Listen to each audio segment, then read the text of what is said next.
Hello, and welcome to the CUP Ringside, part of the CUP Network, where we give you the best seat in the house to all things wrestling. And today we're giving you the best seat in the house to all things SmackDown because it is Laying the Smackdown. I am Lana, your resident evil diva, here to give the tea, spill the tea, and drink the tea because you know I love me some tea. Her. And if you have some tea, you know what to do. Hit me up. I'm currently drinking some fruit punch from a restaurant that I went to. Yeah, because I was hungry and I had dinner, so that's what's remaining for my dinner. But if I was drinking anything else, I'd be drinking out of my cup mug. And you can get your cup mug at lanagcreations.etsy.com, where the link will be in the description below. And we do ship domestically here in the U.S. and in Canada and Mexico. And guess what? We're back on for shipping internationally. I figured out what I was doing wrong, so now we can ship internationally. So get your cup mug, period. Or any of our cup merch. Just go to lonagcreations.etsy.com. That link will be in the description below. And yeah, I'm here by myself. Sometimes life happens and things happen. Amy couldn't join me today, but that's okay because I'm gonna hold it down like I do, and we're gonna still talk about SmackDown. We're gonna get it done because it was a decent show. We were out in France for SmackDown, and so talking about we're gonna talk about SmackDown. But before we get into that, we have three other channels that we would love for you to support, as well as this one.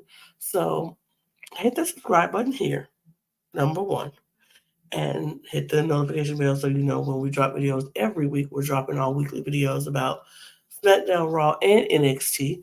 And then this week we got Backlash in the mix. So when we do we do all the PLEs and we do mid card videos like we did our Bray Wyatt documentary. You can check that out right here. Bing. Yep, right there.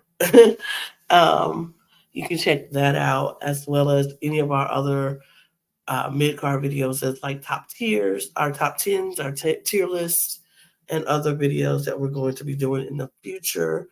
Um, so hit that notification bell here and hit the subscribe button. And then you can go to our other three channels. All of those links will be in our link tree in the description below.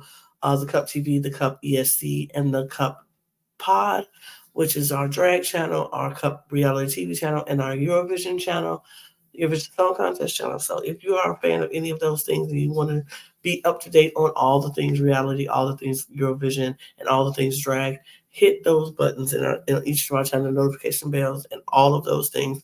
And you can join our membership channel and our main channel at the Cup Pod so you can get early access and exclusive content from all four channels. So check that out, and we will have all of that out for you. Now, if you don't want to join the YouTube channel membership channel, you can join the Patreon if you're bigger fan of Patreon. Join the Patreon channel, and we will be able to do that.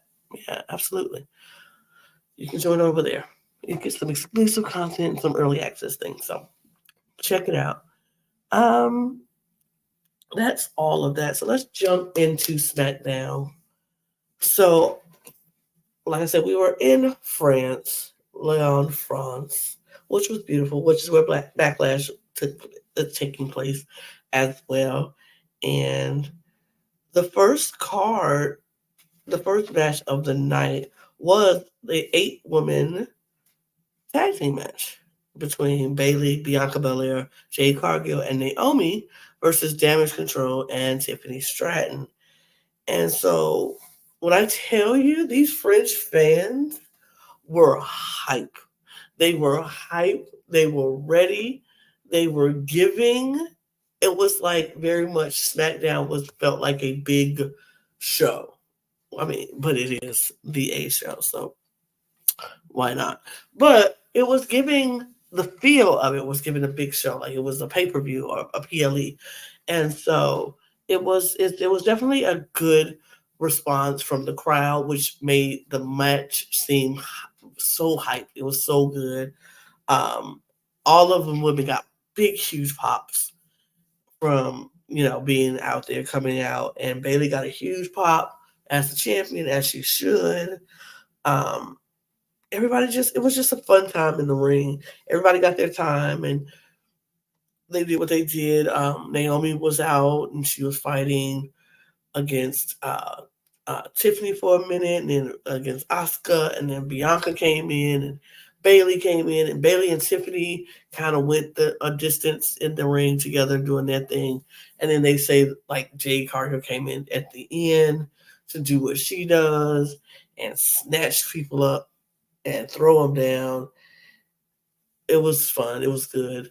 We had some little issues between Bianca Belair and Bailey being on the same team because Bianca still has not forgotten all the things that Bailey put her through when she was with Damage Control. So she's kind of still like, I don't really trust this girl, but I'm here for you, and that's it.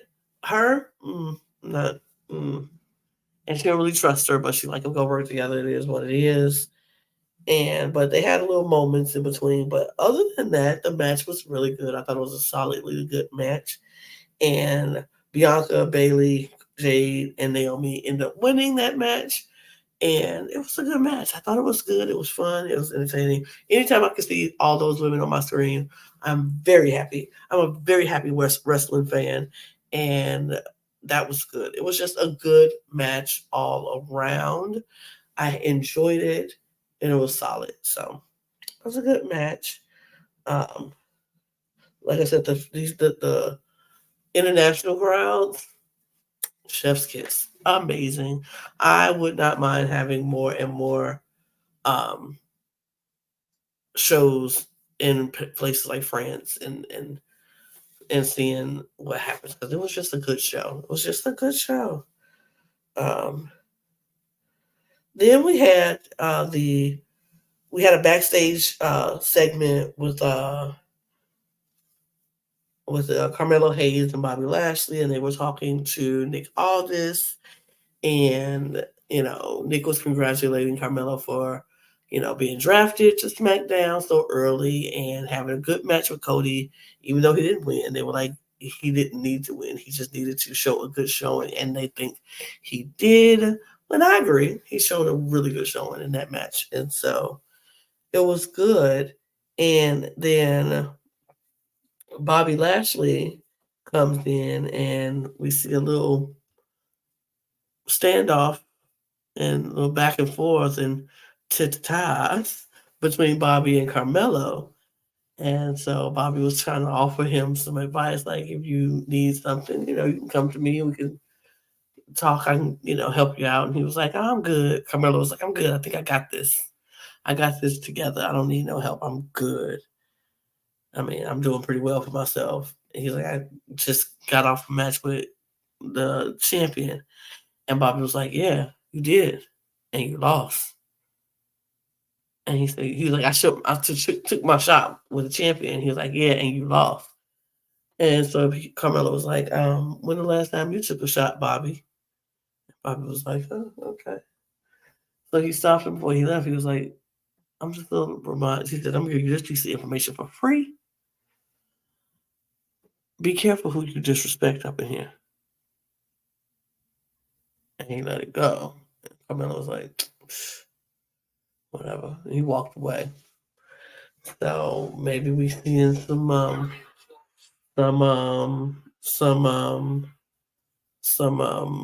beef between Bobby and Carmelo in the future. Maybe the Almighty Prophets getting in on the getting some issues with Carmelo Hayes.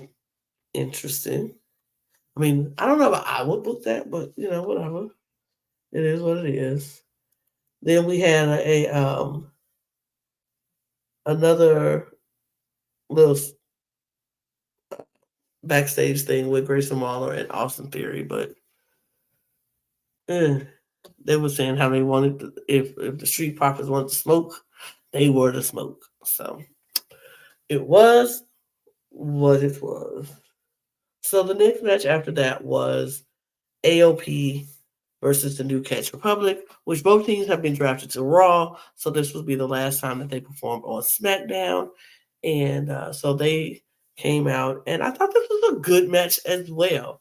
Like the New Czech Republic were like New Czech Republic were really going in on AOP and giving them a run for their money the entire time.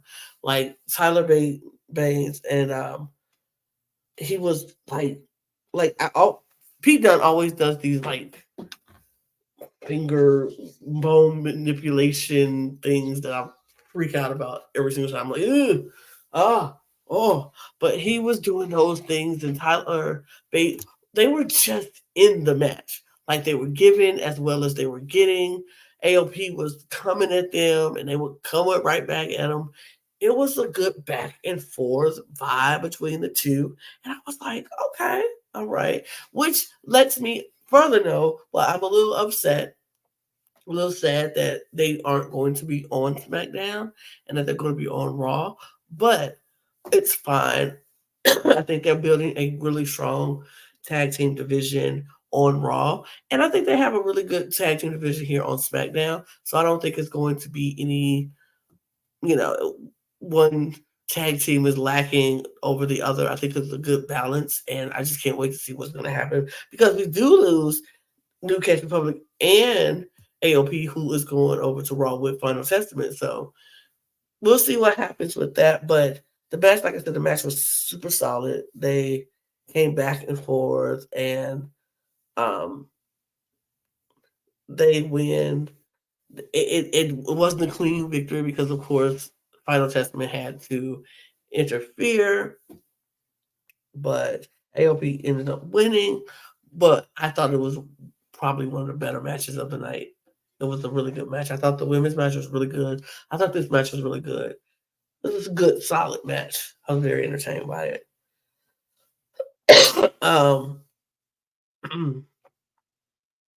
we Then we get Paul Heyman, who was talking to Nick Aldis, and he admitted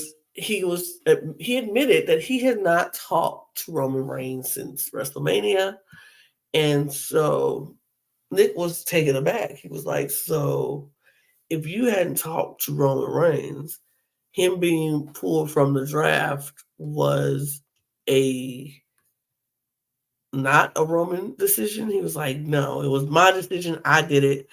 I put him. I took him out of that situation." And Nick Aldis was not very happy about that. He didn't like that Paul decided to take Roman out of the draft, and so he said that but Paul Heyman was like, "I'm trying to warn you to stop this match against Kevin Owens, Randy Orton in the Bloodline. Tell them not to do it because it's not going to be what they think." And he was like, "I'm not going to be responsible for what happens after, if they continue with this match." And so Nick Aldis was like, "If you want to tell them, if you want them to back out of the match, then you should probably go tell them yourself and be on the RKO show, the newly limited RKO show."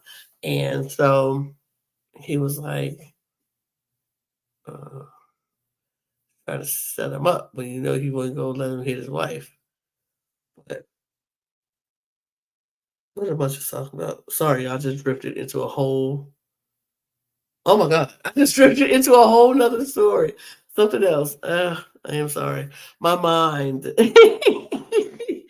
My mind. I just. Oh my God. I caught myself.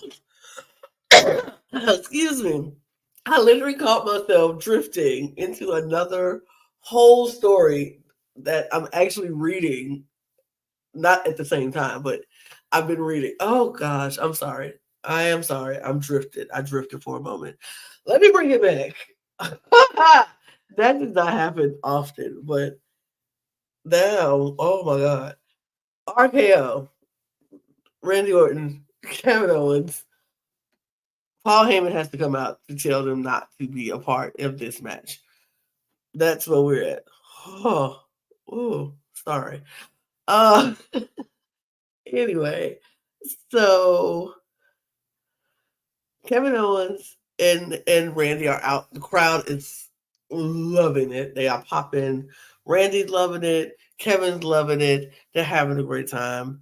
The fans are singing along with Randy's song. They're giving the pop that Kevin deserves, in my opinion. And it's just a great atmosphere. Randy's is just it is soaking it all in. And it was a good moment. Then um, Paul comes out and he tells them he feels like they should not do this match. And so they like, who are you to tell us what we should and shouldn't do? Boy bye. Like, period, boy bye. Like, they're not trying to hear that. They're not trying to hear nothing Paul Heyman had to say. And Paul Heyman was like, I'm just warning you. I'm telling you, you do not want to do this. And they were like, whatever. I mean, Randy promised him an RKO, and he was like, there will not be any RKOs here tonight. And Randy was like, we'll see about that. And it was cute. They had a good, cute little segment back and forth. And then, of course, Solo and Tamatonga comes out, and they attack from behind, and the big brawl breaks out. And it's just a fight. They fight into the commercial or whatever. And so then we have the LA Knight versus Angel match. And the Legado del Fantasma family was at ringside, but you know, LA Knight don't usually care about nothing like that. The match was fine. It went back and forth. It was alright. LA Knight, of course, won this match. Um, Angel would get some offense throughout the match, but it was mostly LA Knight throughout the match, and he got the win with the BFT, and it was uneventful, but it was there. The crowd was hot, so with a hot crowd, it made it even better. Made it better than probably what it usually would be if the crowd was kind of, low key. But it was fine. It was fine. Then we see Carlito. He gives an interview backstage when Dragon Lee attacked, and then Dragon Lee attacked him. I feel like this should go back and forth for a good while with between Carlito and Dragon Lee, just attacking each other, and we'll have a match at one point. But that's usually what it is, and that was that. And so for the main event, it was Montez Ford and Angelo Dawkins versus Austin Theory and Grayson Waller. Montez and Angelo come out through the crowd in their old gear, and the crowd loves them. The crowd is Street Profits are so over with the crowd, and they love them. Um, they're it was a great, it was a good athleticism match. Like all of them were very good athletically. They were out there. They were giving it. It was fun to watch. I honestly feel like Montez is freaking crazy. He's freaking crazy. Like something I don't even know. What he got in his legs, he got bionic legs or something because he gets so high up in the air. He's just But for me, I also thought it was too short. I thought the match was too short. And I was like, it felt like it was rushed. And I was looking at the time when they started the match. I was like, oh, they ain't gonna have a whole lot of time to do much of anything. But it was it was so rushed and it was too quick for me. But the moments that they did have were fun and I enjoyed them. And I still think Montez is wild. And Angelo Dawkins is a beast. Like, they didn't win, which I was very annoyed though. I hate it. I always feel like Austin Theory and Grayson Waller are that very transitional team, and this could have been the team they transitioned to, and then we really get a good, get the ball rolling when it comes to, the tag team division. But yeah, they didn't. Um, it was good. I enjoyed the match. I thought it was a good match.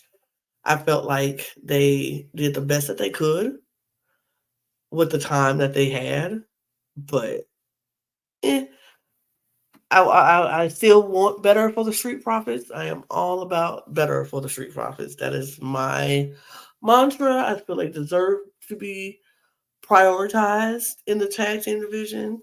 Or if you're not going to prioritize them in the tag team division, then it needs to be uh, split them up and let them thrive in solo um, competition, in solo time. Like, let them be solo superstars and do that thing. I just thought it was. I just want them to do more for the Street Profits because I think they deserve it. And like I said, Montez Ford should be studied. Like, he should be studied. That man just does things and he flies so high. I'm like, what do you have in your legs? It got to be like springs or something. He gets so high. He's out of control, but I love every second of it. He's superhuman. Um, then the segment that closed the show was a face-to-face confrontation between AJ and Cody to hype up their title bout at Backlash. And sure, the crowd is gonna go crazy. They were in France, and we have Cody and AJ, and they just it was just such an amazing pop. Like, it was, everybody got popped. In fact, everybody got those cheers, and that's why I felt like I really enjoyed this SmackDown a lot. It really didn't have anything to do with the matches. It was the crowd. And I thought the crowd made SmackDown even feel like a PLE. And it was just really good. And it was so fun.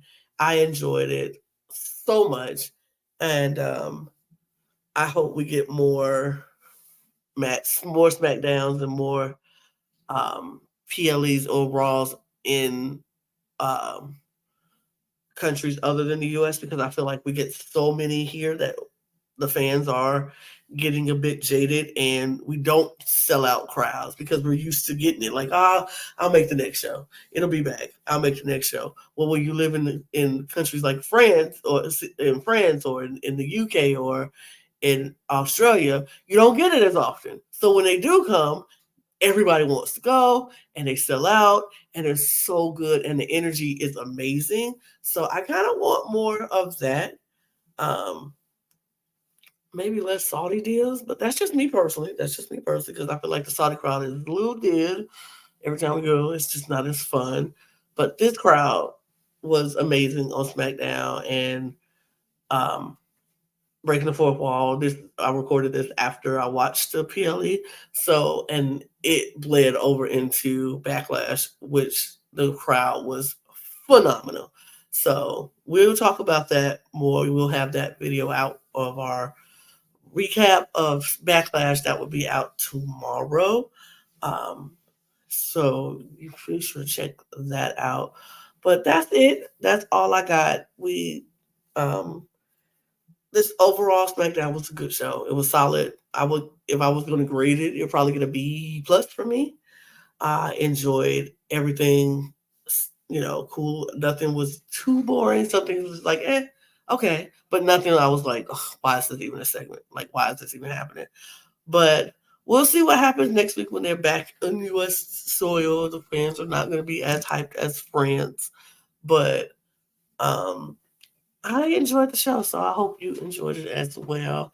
If you have any comments or concerns or anything that you want to talk about, leave it in the comments below. Tell me what you thought about SmackDown, the French audience, and then all of that. Let me know. You can follow the Cup on Twitter, Instagram, and TikTok at the Cup Pod, where we put all of our funny moments of all 4 channels. You can follow me if you want on Twitter. You can go subscribe to this channel, our other 3 channels, the Cup ESC, the Cup TV, and the Cup Pod, for everything Eurovision Song Contest, everything reality TV, and drag race in that order. And also, you can get your cup mug or any of our cup merch at lanagcreations.etsy.com. Those links will be in the description below. And yeah, that is all I got for you. So cheers, y'all. Have a good one. Bye. I love the big 3 and Bailey. So maybe it's the big 4 if her and Bianca can get along. We'll see. But I love it.